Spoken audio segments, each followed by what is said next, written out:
Hey guys, Kelby here, and this is the fourth video of our website building series. Let's jump into mapping your domain to your hosting. This step is super important because mapping your domain tells the DNS system where your website is hosted.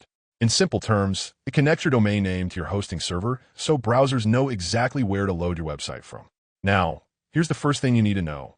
If you purchase your domain and hosting from the same platform, in most cases, you don't have to do anything. Everything is already connected automatically. But if you bought your domain from one platform and you're hosting from another, then you must map the domain to your hosting manually. And don't worry, I'll explain exactly how to do it. So let's break it down in a simple, universal way that works for any platform. Step 1. Find your hosting name servers. Every hosting provider gives you 2 or more name servers, usually something like ns1.yourhosting.com and ns2.yourhosting.com. These are basically the addresses that tell the internet where your website lives. Step 2. Go to your domain registrar. This is the platform where you bought your domain. By default, your domain is using the registrar's own name servers.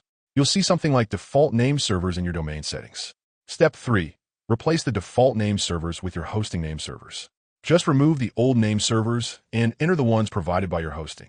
For example, ns1.yourhosting.com, ns2.yourhosting.com. Then save the changes. And that's basically it. Once the DNS updates propagate, which usually takes a few minutes to a few hours, and sometimes it may take up to 48 hours, your domain will be connected to your hosting and your website will go live.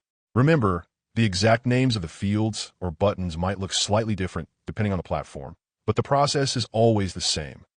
So, mapping your domain to hosting is really straightforward once you understand these basic steps. And in the next video, we'll move on to installing your SSL certificate, which is very important before installing WordPress.